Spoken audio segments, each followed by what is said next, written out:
Bueno, vamos a comenzar en esta tarde para seguir con este estudio que estamos haciendo de las iglesias, que empezamos el sábado pasado con 2 y hoy vamos a estar viendo también Pérgamo y Tiatira, así que vamos a comenzar también, y si les parece, primero oramos y después sí leemos los pasajes que tenemos para hoy, ¿sí? Gracias, Señor, te damos en esta tarde porque podemos estar juntos, porque podemos reunirnos a estudiar tu palabra. Señor, te pedimos que hoy vos nos enseñes lo que nos querés hablar, que hoy podamos leer, Señor, las Escrituras y podamos entender, siendo vos el maestro de nuestras vidas, Señor. Abre nuestros ojos para que podamos ver tu mensaje y para que podamos verte a vos, Señor Jesús. Que estas enseñanzas nos ayuden a ser la iglesia que vos querés que seamos, Señor Jesús. Que podamos corregir aquellas cosas que tenemos que corregir y que podamos caminar en aquello que vos querés para tu iglesia, Señor. Gracias te damos por esta tarde y confiamos, Señor, en que vos estás en medio nuestro y que sos vos quien habla en nuestras vidas. En el nombre de Jesús, amén y amén. Bien, así que vamos a comenzar. Si quieren pueden buscar en Apocalipsis 2, 12 en adelante. Vamos a leer en primer lugar todo el mensaje a la iglesia de Pérgamo, ¿sí? Desde el 12 hasta el 17.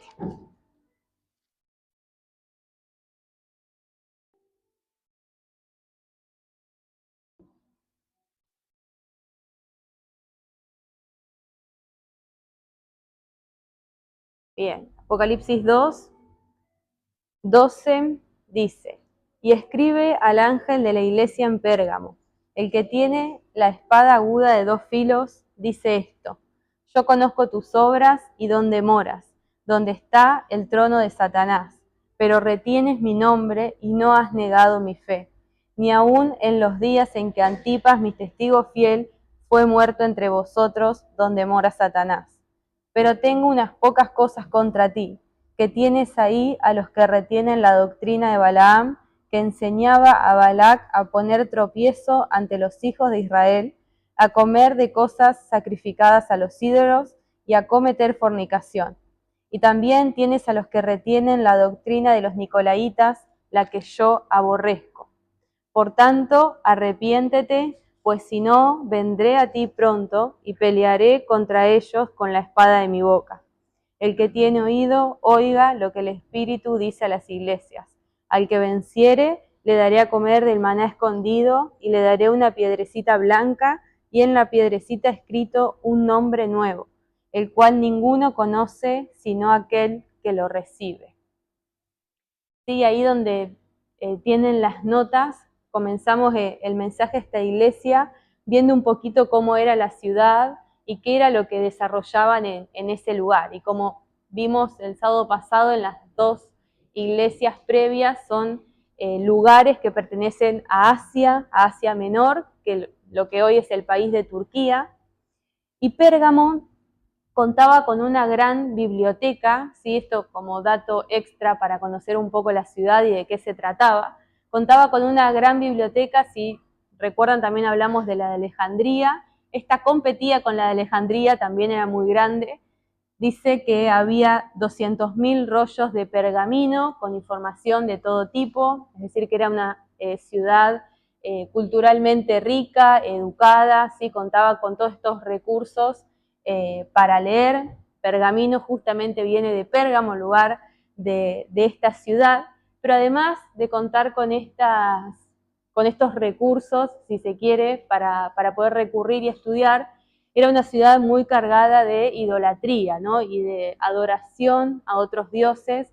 Por eso tenían un gran altar a Zeus, también tenían adoración hacia el emperador, y esta adoración hacia el emperador de Roma, lógicamente iba a conllevar una persecución fuerte hacia los cristianos, así que los cristianos que vivían en Pérgamo y quienes formaban parte de la iglesia de Dios ahí, vivían bajo esta persecución, ¿no? Así que imaginémonos en un contexto de adoración a Zeus, adoración al emperador romano, cómo era la situación de los cristianos en este lugar.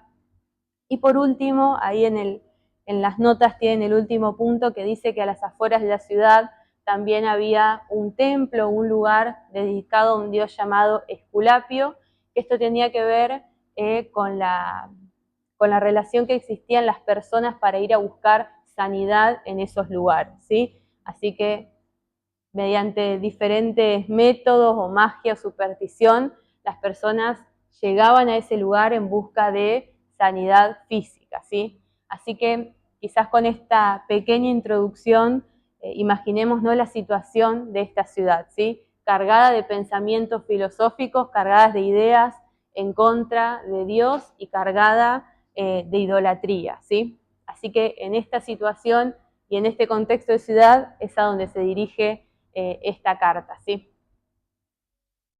Así que entendiendo un poco el contexto de esta ciudad o donde estaba inmersa esta iglesia, vamos a ir entendiendo un poco más algunos conceptos que después nos va a transmitir lo que es esta carta.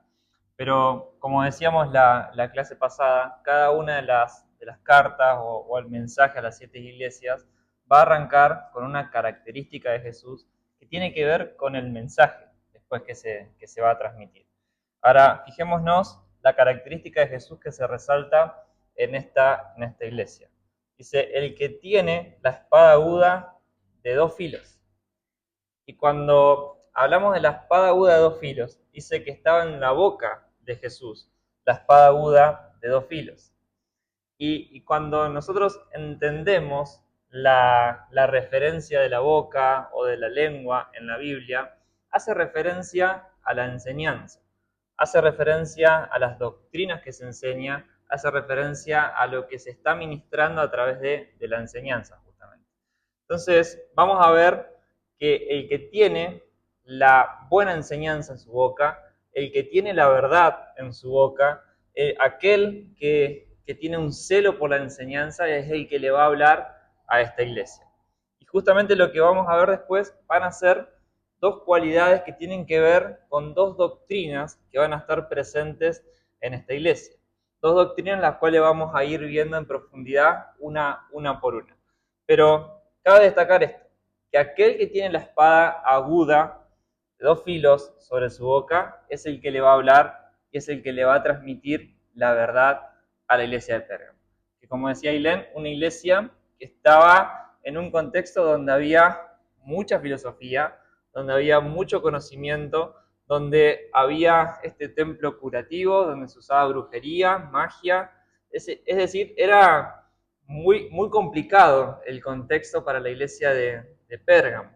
Entonces había mucha influencia filosófica, mucha influencia demoníaca, mucha influencia de artes oscuras, de sincretismo, de diferentes ídolos que estaban allí, y de repente el que tiene la espada aguda, el que tiene la verdad, va a ser el que va a intervenir en esta realidad y les va a decir, tengo algo para decirle, que sobrepasa todo entendimiento humano, que sobrepasa toda filosofía humana. Ahora les voy a hablar de una filosofía o de un pensamiento que tiene que ver con el cielo. Entonces, que podamos entender esto, que el que tiene la verdad es Cristo, que el que tiene la verdad, que el que tiene la espada aguda de 2 filos es el Señor. Bien, en el versículo 13 destaca estas cualidades positivas de la iglesia de Pérgamo, donde dice, vives donde mora Satanás, pero aún así retienes mi nombre y no has negado mi fe. Y fíjense que con todo esto que estuvimos viendo de la cantidad de idolatría y de cultura filosófica en sus cabezas y quizás de pensamientos en contra del Señor, describe a esta ciudad como donde mora Satanás, pero aún así los creyentes no habían negado su fe, habían retenido el nombre del Señor en ese contexto y habían guardado su fe. Y esa es la cualidad positiva que Dios, que Jesús destaca sobre la iglesia de Pérgamo. Estaban en un lugar oscuro, pero la iglesia guardaba el nombre de Jesús y guardaba su fe. Y luego también el versículo 13 nombra a Antipas, mi testigo fiel, y quizás no hay demasiada información sobre esta persona, pero con lo que tenemos es más que suficiente. La describe como mi testigo fiel, como una persona que había entregado su vida por el Señor, que había sido mártir.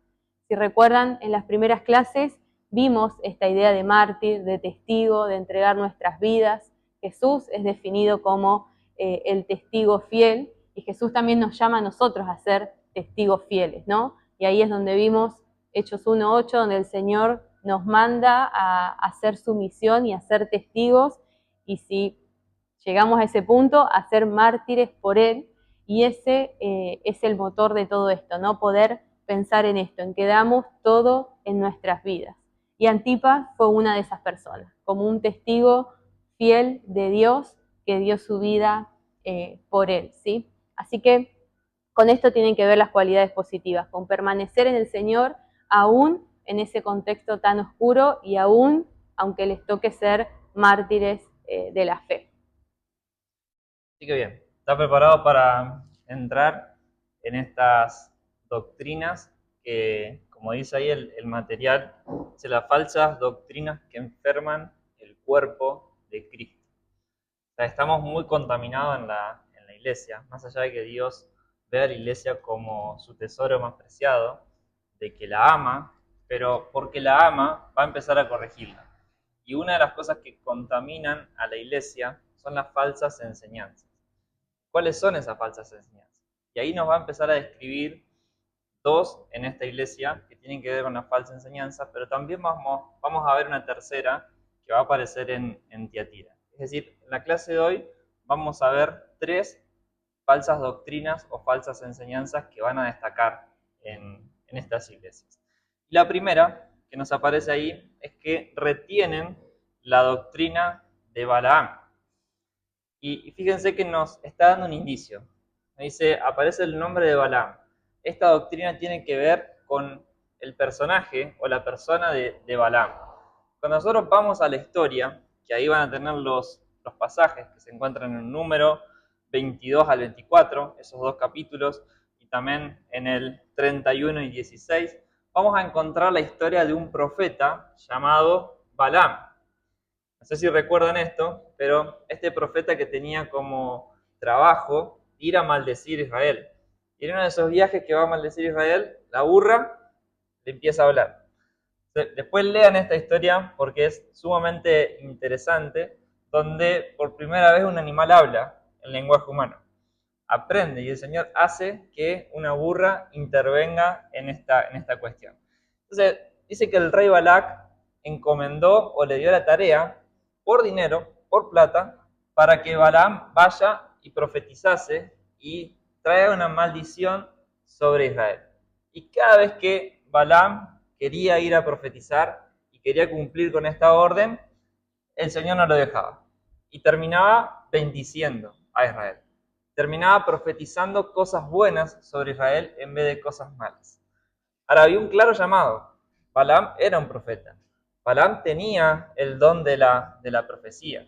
Y cuando uno mira la historia, Balaam no profetizó nada incorrecto, sino que todo lo que dijo era verdad. Todo lo que dijo eran cuestiones incluso guiadas por Dios. Entonces, queriendo hacer una mala tarea, termina haciendo una buena tarea. Tenía un don, lo ejerció y el Señor hizo que ese don glorifique a su nombre. Ahora, el propósito y el corazón de Balaam estaba corrompido, porque él quería maldecir al pueblo de Israel. Y cuando se dio cuenta que a través de su don o de su profecía o lo que él estaba profetizando no podía llevar a cabo esta tarea, entonces le sugiere al rey Balac, le dice, introducí mujeres extranjeras, que se acuesten con los hombres y que los lleven a cometer fornicación. No solo eso, sino que introduzcan sus ídolos. Y esos ídolos justamente se le gestionaban alimentos o se le dedicaban alimentos que después eran consumidos por el pueblo de Israel. Entonces encontramos estas dos cuestiones, fornicación y alimentos sacrificados a los ídolos. ¿Y qué pasó? Ahora sigue el resultado lo que estaba queriendo hacer Balaam. Encontró la estrategia para corromper el corazón de Israel. Y eso lleva justamente a la corrupción del corazón de Israel. Lleva a la inmoralidad, lleva a que Israel deje a su Dios y vaya tras los ídolos, algo que el Señor aborrece. Dice, yo no quiero esto. Es decir, Balaam, a través de introducir mujeres y de comida sacrificada a los ídolos, corrompió la intimidad del pueblo de Israel. Ya no estaban adorando a Dios, sino que ahora pasaban a adorar a sus propios deseos y a adorar a los ídolos que eran introducidos sobre Israel. Por eso nos va a decir sobre esta iglesia de que hay una doctrina que se asemeja a la historia de Balaam y de que hay gente en esta iglesia que la retiene y que la cree como una verdad, que da libertad, da riendas sueltas a la inmoralidad sexual y que incluso promueve comer cosas sacrificadas a los ídolos, algo que para nosotros resulta como impensado, pero eso ocurría y ocurre hasta el día de hoy. Pero no solo eso, sino que podemos ver el corazón de Balaam, que era que por dinero se corrompió y maldijo aquello que Dios dijo que no debía maldecir. Es decir, que había dones, pero esos dones eran usados para ganancias, por dinero. Y díganme si esto no sucede hoy. Gente que tiene dones preciosos, llamados, que incluso cuando lo escuchamos hablar o ministrar, es correcto lo que nos están transmitiendo. Vemos milagros, vemos prodigios, vemos cuestiones que son dichas a través de su boca que luego ocurren. Vemos el don en acción, pero cuando vamos a la integridad del corazón, todo lo que hacen, lo hacen por amor al dinero. Todo lo que ejercen, todo lo que ministran, lo hacen porque desean hacer un negocio con la fe y no justamente amar al Señor, no justamente bendecir al pueblo de Israel, al pueblo de Dios, perdón. Entonces, en resumen, esta doctrina nos lleva justamente a eso, a que el corazón y los dones sean entregados por amor al dinero y no por amor al Señor. Nos va a desviar de la adoración a Dios y nos va a llevar a dar rienda suelta a la inmoralidad sexual.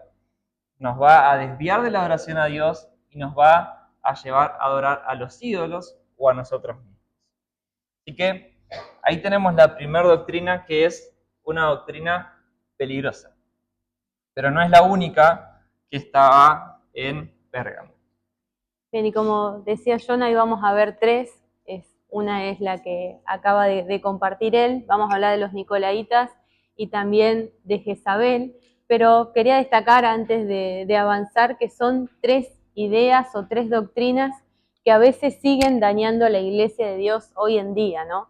Así que no lo pensemos como algo que pasaba en Pérgamo o en Tiatira, sino a veces estas mismas ideas se siguen infiltrando hoy y nuestro desafío como iglesia es justamente identificarlas e ir en contra de estas ideas que no son las que Dios tiene para su iglesia. Así que quizás para verlo práctico y para bajarlo hoy a nuestros días, se trata de eso, de cuando identificamos este tipo de ideas o doctrinas en nuestras iglesias son las que tenemos que corregir porque son las que el Señor corrige en la iglesia de Pérgamo y Tiatira, así que es lo mismo para nuestros días hoy. Cuando vemos quizás ideas que tienen que ver con todo esto que estamos viendo hoy, son las que tenemos que identificar y decir, esto no forma parte de la iglesia del Señor, ¿sí? Porque justamente doctrina tiene que ver con eso, tiene que ver con ideas o pensamientos que guían la conducta de la iglesia, que guían a la iglesia. Entonces, si lo identificamos hoy en día, son esas ideas que hay que corregir para que justamente la iglesia del Señor sea guiada de una manera correcta, ¿sí? Y ahora sí, seguimos con la segunda, que tiene que ver con la doctrina de los Nicolaitas, lo dice ahí en el versículo 15, y también tienes a los que retienen la doctrina de los Nicolaitas, la que yo aborrezco. ¿Sí? La iglesia de Pérgamo estaba permitiendo que esto se infiltre entre ellos. Pero cuando habíamos leído la iglesia de Éfeso, veíamos que a esa iglesia el Señor le destaca como bueno que iba en contra de los Nicolaitas, que no retenía esta doctrina que el Señor aborrece, ¿sí? Entonces, en Éfeso, en este sentido, venían bien, pero en Pérgamo había algunas ideas que estaban empezando a infiltrarse en medio de ellos. Y se dice que esta doctrina de los Nicolaitas, algunos la relacionan con una persona llamada Nicolás, que aparece en el libro de los Hechos, ahí también lo tienen en sus notas, en Hechos 6, del 1 al 7, tenemos este relato en el cual los apóstoles dicen, vamos a organizarnos entre algunas personas para que vayan a servir a las mesas, y entre estas personas que son seleccionadas para servir a las personas en las mesas desde lo práctico, había una persona llamada Nicolás, la describe Hechos 6 como Nicolás, prosélito de Antioquía, y algunas personas relacionan esta doctrina de los nicolaitas con este Nicolás que aparece en Hechos 6, que evidentemente habrá sufrido una transformación en sus pensamientos para llegar a este tipo de doctrina, pero algunos lo identifican con esta persona que en un principio aparece en la Biblia sirviendo a las mesas, pero que luego aparece en relación a algo negativo, ¿no? Así que podríamos quizás relacionarlo con esa persona que aparece en Hechos 6. Pero la teoría de la doctrina de los nicolaitas, tiene que ver con esta intención de someter al pueblo. Eso es lo que significa Nico, significa dominar, y Laos, pueblo. Entonces esta doctrina apunta a que pocos se enseñoreen y dominen el pueblo. Y contra eso el Señor estaba atentando, ¿no? Con no vivir bajo la fornicación, bajo comer comida sacrificada a los ídolos, bajo no vivir el liberalismo y tampoco vivir bajo estos conceptos en que algunos gobiernen todo el pueblo, en donde una persona sea exaltada y no Jesús, ¿no? En donde un quizás referente o líder sea enaltecido y no la persona de Jesús en la iglesia. Entonces el Señor corrige y dice, esto no se retiene en la iglesia verdadera del Señor. No exaltamos personas más que a Jesús, no somos sometidos por personas más que por Jesús. Entonces, bajo este concepto es el que atenta en este caso con esta doctrina, ¿sí? Así que con esto tiene que ver, con que pocos se enseñoreen del pueblo. Y ahí también en las notas tienen algunas características de cómo podemos ver esta doctrina nicolaíta hoy en día, en nuestros días y quizás en nuestros entornos, ¿no? Y ahí tienen definidos varias características que no vamos a poder interiorizarnos en cada una de ellas, pero sí las podemos leer y quizás resaltar algunas. En primer lugar aparece dependencia del líder. En segundo lugar, superénfasis en la honra a la autoridad. Y con este punto no estamos diciendo que no existe la honra, porque en la Biblia también se habla de honra, por eso ahí dice superénfasis en la honra, ¿sí? Ahí apunta lo negativo. Líderes siendo servidos, cuando el Señor nos llamó a servir. Roba el sacerdocio de todos los santos, es decir, que bloquea esta libertad que tenemos para acercarnos al Señor, cada uno de nosotros. Destruye la imagen del pastor y del apóstol, esto en relación a que es diluida o mal vista o mal entendido lo que es el rol de un pastor o de un apóstol. Corre las escrituras como base de verdad y coloca la voz de un líder en supremacía. Sí, esto es fundamental. Entendemos que como iglesia lo que nos guía justamente tiene que ver por sobre todas las cosas por la palabra de Dios, ¿no? Y apela al deseo de superioridad de las personas sobre los otros. También un mensaje contrario al mensaje del Señor, donde el Señor nos mandó a someternos unos a otros, a honrarnos unos a otros y a poder considerar incluso a otro como superiores a uno mismo, dice también una de las cartas de Pablo. Así que quizás estas son pequeñas formas en las que podemos identificar esta doctrina en nuestros días, donde se da el liberalismo en las iglesias, donde una persona se enseñorea de todo y donde recaemos en estas cosas, de fornicación, de comer cosas sacrificadas a los ídolos y estas cuestiones que venimos hablando. Pero estas doctrinas eran las que se estaban infiltrando en Pérgamo, o las que los cristianos en Pérgamo estaban quizás reteniendo, y el Señor corrige. Fíjense que nace de una verdad o de un principio, que es la honra a aquellos quienes presiden en la iglesia. Pero justamente los nicolaitas, que son los seguidores de Nicolás, hacían un sobreénfasis sobre esto.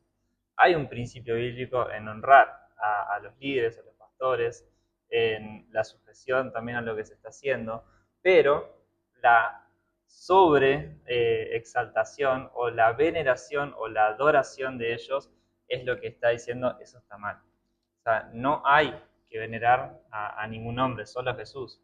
No hay que entregarle la voluntad a ningún hombre, solo a Cristo, solo a Él. Entonces caemos en estos errores, incluso en la actualidad vemos muchos modelos que están estructurados de esta forma, a tal punto de que la gente ya no decide por sí misma. Si quiero ir al banco y no decido, entrego mi voluntad a que otro decida por mí. Y ya dejamos de pensar y razonar por nosotros mismos y otro empieza a pensar por nosotros. Entonces estamos en un modelo nicolaíta en ese sentido. Y algo que no me quedó grabado una vez cuando escuchaba sobre esto, es que si existen líderes nicolaitas es porque hay un pueblo también nicolaita. Alguien que desea ser parte de esto, desea delegar decisiones, no quiere asumir decisiones y desea vivir en un modelo así, porque entregan su voluntad a ciertos líderes y ya se desligan de la responsabilidad. Entonces es sumamente peligroso esta cuestión en la iglesia, tanto la doctrina de Balaam como los nicolaitas. Ahora fíjense el siguiente punto, Apocalipsis 2, 16, ahí vamos a ver las advertencias. Y como decíamos la clase pasada, va a volver a aparecer este concepto, arrepiente. Quiere decir, vuélvete a tu Dios, toma un camino diferente. Es decir, que retener estas dos doctrinas en la iglesia es pecado. Ser parte de estas doctrinas o promover estas doctrinas en la iglesia es pecado. Y como tal lo ve el Señor. Entonces va a decir, arrepiéntanse. Porque si no se arrepienten, que es el siguiente punto, pelearé contra ellos con la espada de mi boca. Y ahí vemos la relación nuevamente con la característica de Jesús al principio. La espada de doble filo sobre la boca de Jesús, que tiene que ver con la enseñanza. Entonces, con la misma espada, con la misma verdad, pelearé contra aquellos que corrompen la doctrina de la iglesia, que corrompen a través de la enseñanza. Y a veces subestimamos la enseñanza, pero la enseñanza es crucial en la iglesia. Es crucial lo que escuchamos, lo que atesoramos en nuestro corazón. Porque es la enseñanza la que nos va a dirigir luego hacia qué rumbo vamos a agarrar. Si enseñamos una mentira y todos creen una mentira, vamos a ir camino hacia una mentira.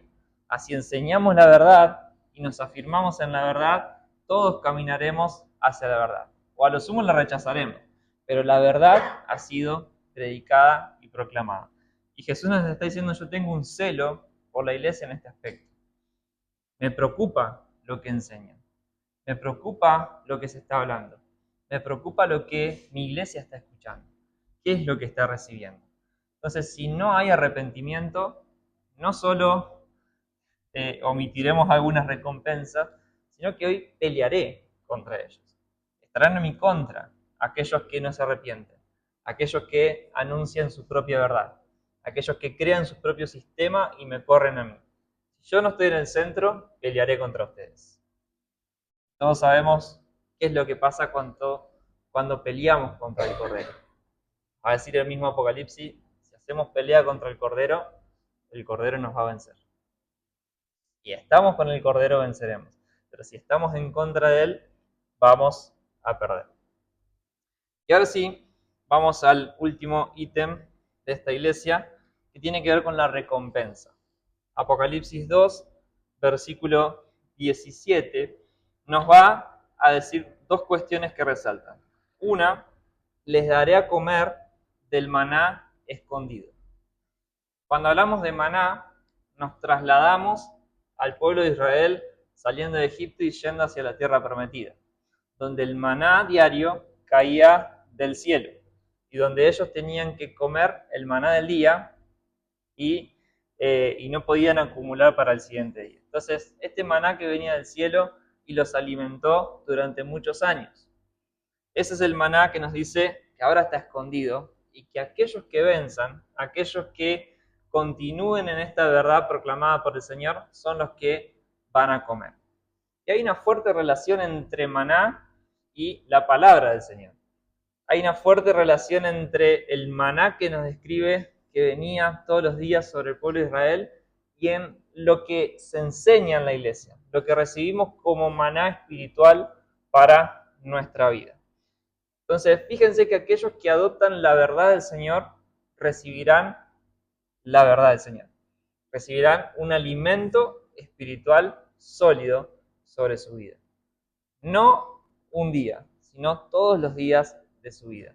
Y esta es la primera recompensa. Y la segunda recompensa, que esta es la que me encanta. Porque si venimos de una doctrina nicolaíta donde unos pocos quieren sobresalir con su nombre, con su fama, y crean sistemas para ser ellos exaltados, ahora fíjense lo opuesto. Dice el Señor, les daré una piedrecita blanca con un nuevo nombre. Un nuevo nombre que no lo conocerá nadie, sino solo la persona que lo recibe. ¿Qué quiere decir esto? Que aquellos que aman al Señor y rechazan esta doctrina en los nicolaitas son aquellos que no les importa la fama, no les importa que su nombre sea conocido. A veces trabajarán desde el anonimato, pero lo único que les interesa es ser conocidos por el cielo, por el Señor. Dice que aquel día, cuando el Señor venga, nos dará esa piedrecita blanca donde solo nosotros sabremos el nombre. Y eso nos basta. Eso es suficiente. Es decir, lo opuesto al sistema nicolaíta. Bien, y vamos con la segunda iglesia que vamos a leer hoy, que es el mensaje a Tiatira. Vamos a leer desde el 18 al 29 este mensaje completo.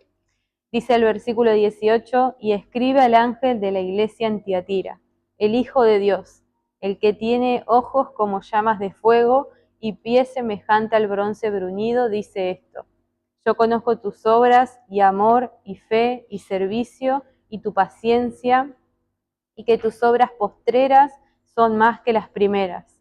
Pero tengo unas pocas cosas contra ti, que toleras a esa mujer Jezabel, que se dice profetiza, enseñe y seduzca a mis siervos a fornicar y a comer cosas sacrificadas a los ídolos. Y le he dado tiempo para que se arrepienta, pero no quiere arrepentirse de su fornicación. He aquí, yo la arrojo en cama y en gran tribulación a los que con ella adulteran, si no se arrepienten de las obras de ella. Y a sus hijos heriré de muerte, y todas las iglesias sabrán que yo soy el que escudriña la mente y el corazón, y os daré a cada uno según vuestras obras. Pero a vosotros y a los demás que están en Tiatira, a cuantos no tienen esa doctrina y no han conocido lo que ellos llaman las profundidades de Satanás, yo os digo, no os impondré otra carga, pero lo que tenéis, retenedlo hasta que yo venga. Al que venciere y guardare mis obras hasta el fin, yo le daré autoridad sobre naciones, y las regirá con vara de hierro, y serán quebradas como vaso de alfarero, como yo también la he recibido de mi Padre. Y le daré la estrella de la mañana. El que tiene oído, oiga lo que el Espíritu dice a las iglesias. Y también esta ciudad, que es la de Tiatira, pertenecía a Asia Menor, pero se la describe como la más pequeña de las 7. ¿Sí? De todos los lugares de Apocalipsis 2 y 3, Tiatira es el lugar más pequeño, y se nos dice que en esta ciudad se dedicaban mucho a la venta o al trabajo manual en cuanto a la tintorería, a la alfarería. Y también tenemos una referencia en el libro de Hechos 16, 14, donde aparece una mujer justamente de este lugar, de Tiatira, que es Lidia, y la define Hechos como vendedora de púrpura, y dice que era una mujer, junto con toda su familia, que había sido bautizada, que le había pedido a Pablo que se quede en su casa con ellos unos días, y se nos describe de Lidia que el Señor había abierto su mente y su corazón para escuchar las palabras de Pablo. Esa es toda la información que tenemos de Lidia en este versículo. Una persona que el Señor le abre el entendimiento para que pueda escuchar a Pablo, que ella y toda su familia reciben, justamente lo reciben a Pablo y son bautizados siguiendo al Señor. Por eso quizás se cree que ella y su familia fueron los primeros en empezar a expandir el evangelio en este lugar, ¿no? En Tiatira. Así que quizás esa referencia que también aparece en otro lado de la Biblia es útil para poder pensar un poquito más acerca de esta ciudad, ¿no? Pero probablemente esta mujer y su familia son los que comenzaron a compartir el nombre del Señor en la región. Y también, a diferencia de Pérgamo, no hay indicios de que en esta ciudad hayan sufrido persecución por seguir el nombre del Señor, ¿no? Mientras venimos de Pérgamo, una ciudad súper perseguida para los cristianos, en el caso de Tiatira no hay indicios de que haya sido esa misma realidad en esta ciudad. Así que en ese sentido también puede ser un poco diferente a lo que se vivía en Pérgamo. Bien, y en esta iglesia vamos a encontrar en el versículo 18 tres características que resaltan acerca de Jesús. En primer lugar, nos va a decir que es el Hijo de Dios, el que va a estar hablándole a esta iglesia. En segundo lugar, el que tiene ojos como llama de fuego. Fíjense que vamos a encontrar una fuerte relación entre esta característica de ojos como llama de fuego con lo que después se va a describir. Ojos como llama de fuego nos habla de alguien que socava en lo profundo de nuestro corazón. La omnisciencia de Dios, que todo lo sabe, que todo lo ve, que todo lo observa, incluso las profundidades de nuestro corazón. Aquel lugar donde no quisiéramos que nadie conociese los pensamientos más íntimos, más profundos. El que tiene ojos como llama de fuego los ve. Aquel Jesús que ha de venir es el que está examinando con exactitud el corazón de la iglesia y el corazón de cada creyente. Y en tercer lugar, los pies semejantes al bronce bruñido. Como decíamos en la primera clase, cuando veíamos las características, los pies semejantes al bronce bruñido tienen que ver con el juicio de Dios. Tienen que ver con que todas las cosas son sometidas bajo los pies de Jesús, bajo la autoridad de Cristo. Entonces, bajo estos pies como bronce bruñido estarán todas las cosas. Y nada puede salir de allí. Nada puede querer quitarle el dominio a Jesús. Nadie va a querer robarle la autoridad y su reino y su imperio. Porque tarde o temprano su juicio será desatado y todo lo que se levanta en contra del conocimiento de Cristo será destruido.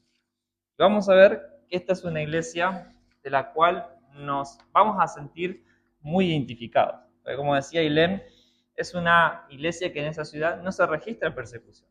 Es decir, había libertad en cuanto al Evangelio.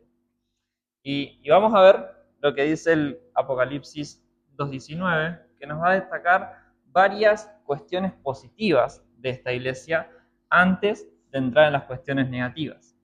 Como decíamos también esto, la intención de Jesús de sobresaltar primero lo bueno para después empezar a decir lo malo.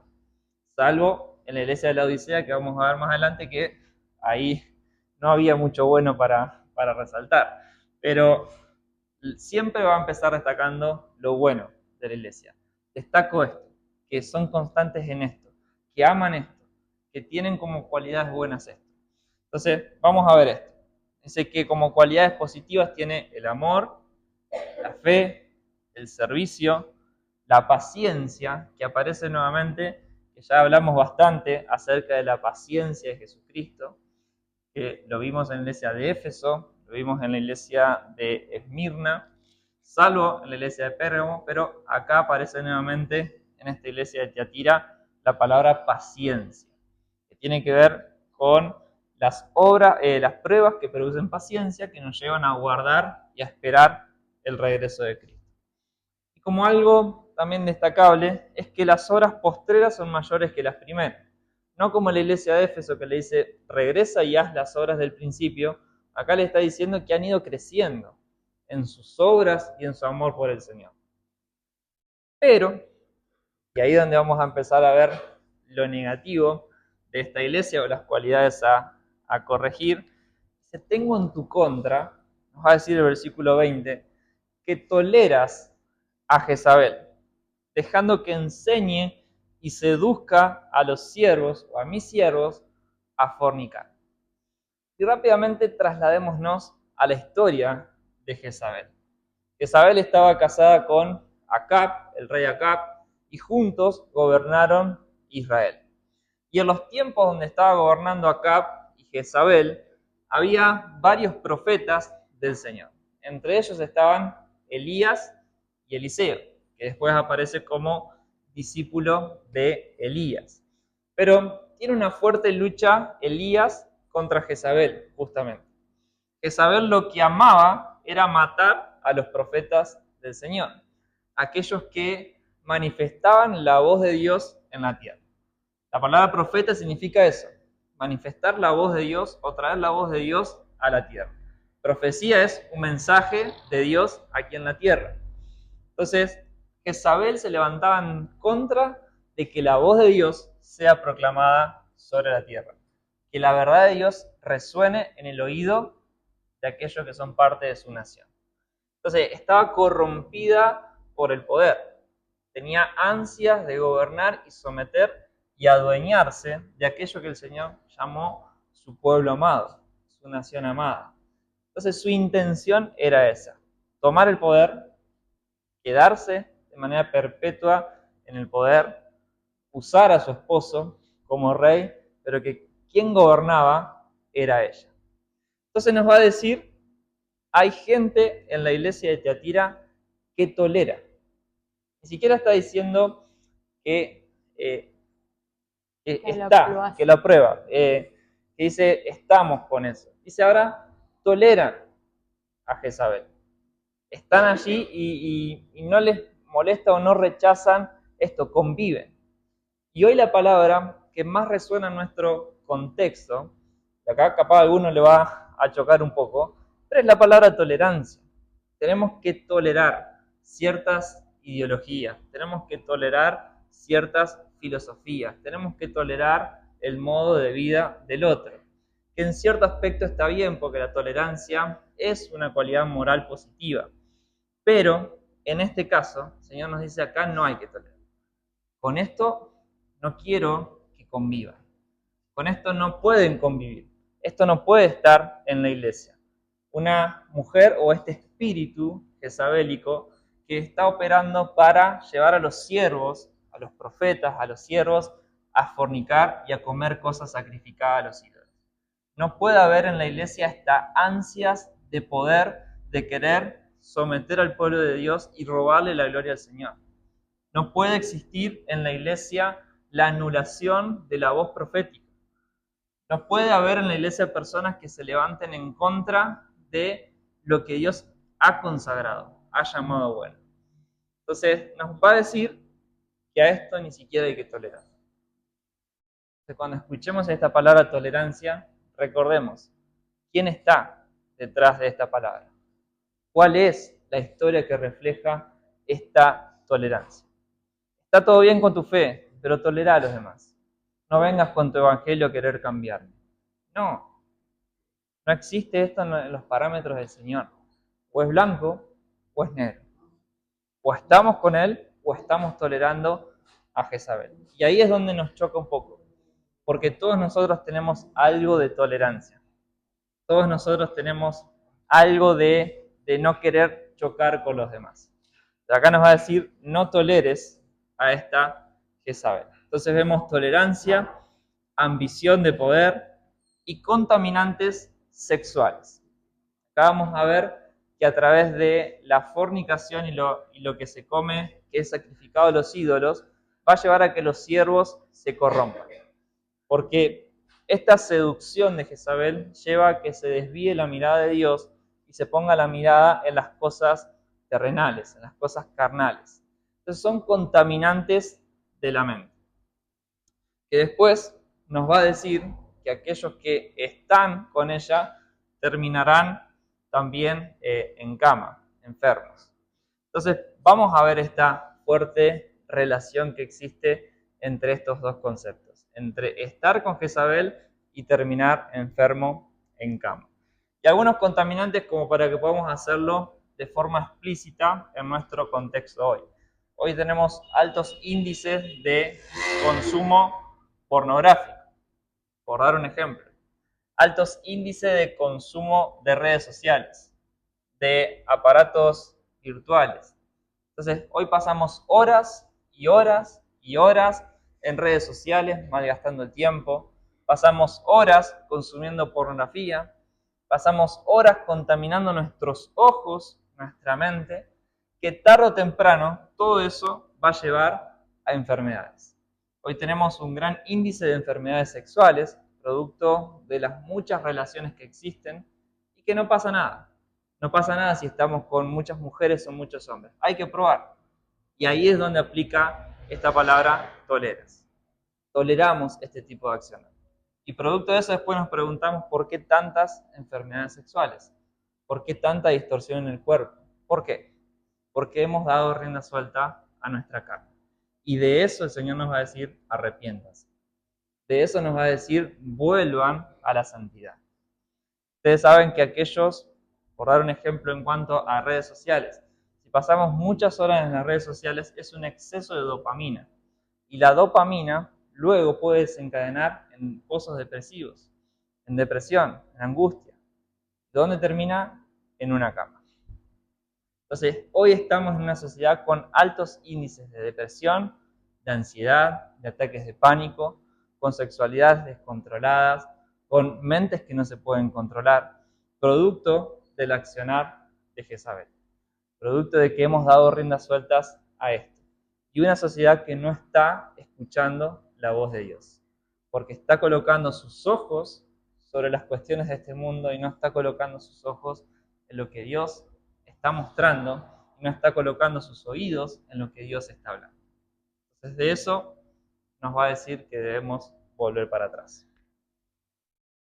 Bien, el versículo 21 al 23 es donde se describen algunas advertencias y la primera tiene que ver con la que nombraba Jonah recién: si no se arrepienten, los arrojará en cama y herirá a sus hijos de muerte. Pero quería detenerme en las siguientes dos, que dice: todas las iglesias sabrán que Dios es el que escudriña la mente y el corazón.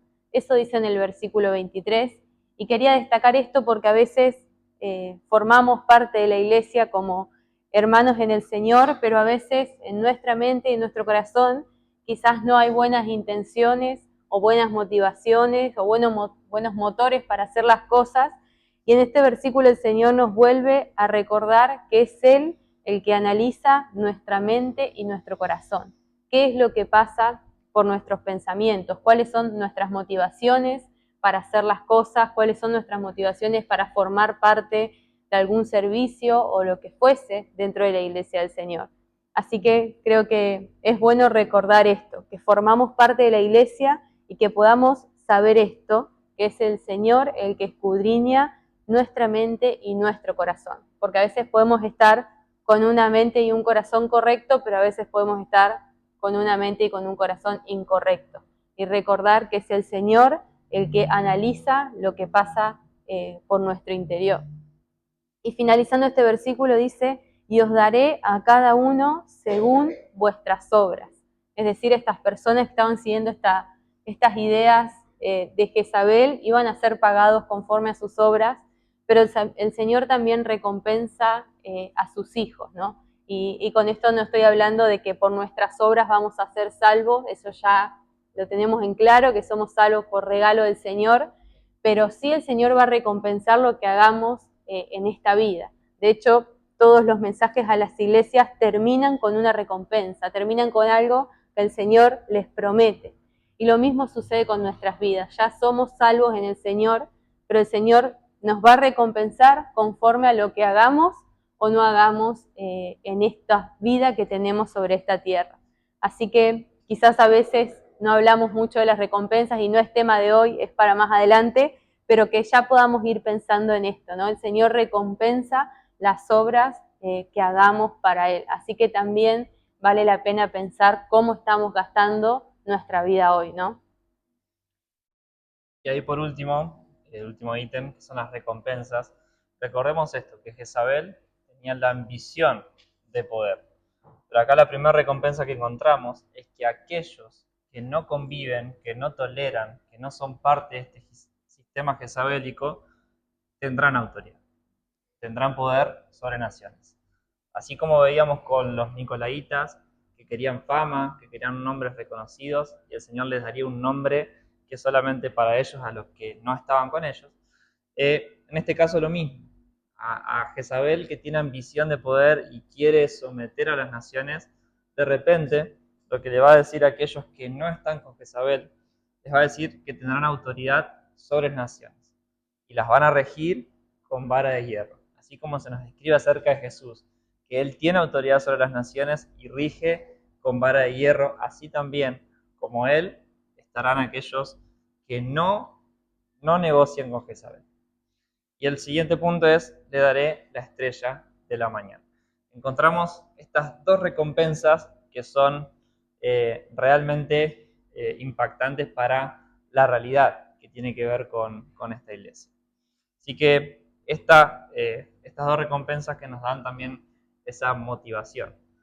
El día postrero, el día del Señor, allí Él nos va a recompensar con sus recompensas celestiales, justamente.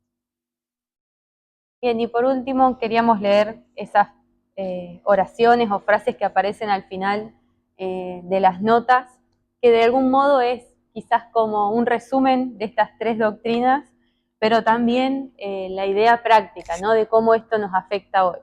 Y dice la primera frase: la doctrina de Balaam hace del ministerio un negocio. La doctrina de los nicolaitas procura el sometimiento de las personas y la doctrina de Jezabel anhela el poder e incentiva a la fornicación. Todas estas ideas diluyen y ensucian el verdadero evangelio. La Iglesia de Cristo debe purificarse de estas falsas doctrinas que la están contaminando. Debemos formar parte de la Iglesia que Dios diseñó, evitando toda idea humana que la perjudica. Y por último, Efesios 5, 22 y 27 dice: maridos, amad a vuestras mujeres, así como Cristo amó a la iglesia y se entregó a sí mismo por ella, para santificarla, habiéndola purificado en el lavamiento del agua por la palabra, a fin de presentársela a sí mismo una iglesia gloriosa, que no tuviese mancha, ni arruga, ni cosa semejante, sino que fuese santa y sin mancha. Y de eso se trata, ¿no?, de que, como decíamos, podamos limpiarnos de estas cosas que contaminan a la iglesia y ser esa iglesia que el Señor quiere, ¿no? Y esperamos ese día en que la iglesia va a ser perfectamente pura, santa y sin mancha, pero mientras tanto que podamos también tener cuidado y procurar eso también, ¿no? Ser una iglesia que le agrada al Señor. Así que estas clases acerca del mensaje a las iglesias nos animan a esto, a vernos como grupo, como comunidad, a analizarnos y a procurar ser lo que el Señor espera de nosotros, ¿sí?